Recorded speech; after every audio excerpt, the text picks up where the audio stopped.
এই বাড়িতে আজ আমাদের শেষ দিন। আগামীকাল আমরা দুপুরবেলা বাড়িতে চলে যাব। তো আজ যেহেতু সেলিব্রেশন রয়েছে তার জন্যই কিন্তু আমরা এই বাড়িতে আছি, না হলে তো আজকেই চলে যেতাম। আজ হচ্ছে বোন আর বোন জামাইয়ের marriage anniversary, first marriage anniversary. তো কিভাবে সেলিব্রেশন করছি চলুন ভিডিওটা দেখতে থাকুন আর আমার সঙ্গে থাকুন। যদিও সেলিব্রেশনটা ততটা বড় নয়, তবুও কিন্তু ছোট মোটো হইলেও খুবই এনজয় করেছি। যেহেতু ঘুরতে গিয়েছিলাম তার জন্য কিন্তু সকাল সকাল উঠে ব্রেকফাস্ট করে তারপর একদম শর্টকাট যেটা রান্না করা যায় সেটা করে 2:30টার মতো হবে, তখন কিন্তু আমরা ঘুরতে গিয়েছিলাম। এই কালী মন্দির, তারপর ভোলে বাবার মন্দির, তারপর রামকৃষ্ণ মন্দির, সব কিছু মন্দির ঘুরে ফিরে একদম সন্ধ্যার সময় বাড়ি চলে এসেছি। তারপর তো রাত্রের যে সেলিব্রেশন হবে সেটা তো একটা আয়োজন করতে হবে, তাই না? তার জন্যই রান্না বান্না সব কিছু করতে করতে আমাদের 10:30টার মতো প্রায় বেজে গিয়েছিল।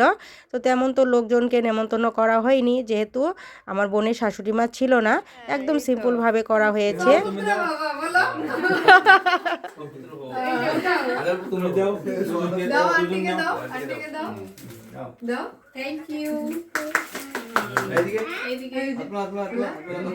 ওরা দুজন মিলে তো কেক কাটিং করে নিল। তারপরে কি, আমরা তো একটু হলেও বড় আছি, তাই না? আমরা সবাই মিলে কিন্তু তাদেরকে আশীর্বাদ করছিলাম যেন তারা সুখে শান্তিতে সারাটা জীবন এইভাবে কাটাতে পারে। প্রথমে তো ডালুতি একটা দিদি রয়েছে, তিনি আশীর্বাদ করলো। তারপর এসে গেল বরমশাই, বরমশাই দুজনকেই আশীর্বাদ করছে। তারপর শেষের দিকের পালা হচ্ছে আমি। শেষের দিকে কিন্তু আমি তাদেরকে আশীর্বাদ করেছিলাম। তো যাই হোক, তারপর কিন্তু কেক কাটিং করতে করতে এসব মানে সেলিব্রেশন করতে করতে 10:30টা পার হয়ে গিয়েছিল। ওরা তো খেয়ে দিয়ে, মানে দিদি আর দাদার কথা বলছি, ওরা তো খেয়ে দিয়ে বাড়িতে চলে গিয়েছে।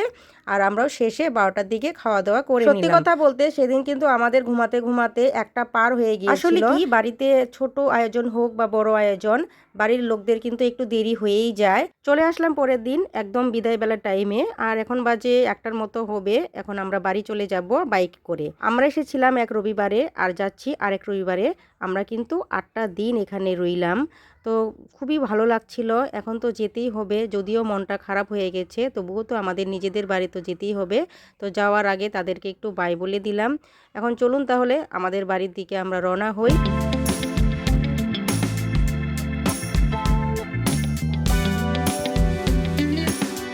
এই তো বন্ধুরা চলে আসলাম বাড়িতে, এখন 3টের মতো বাজে। তো আপনাদের এই ব্লগটি কেমন লাগলো অবশ্যই কিন্তু কমেন্ট বক্সে জানাবেন। চলে আসছি আগামীকাল নতুন একটা ব্লগ নিয়ে। টাটা।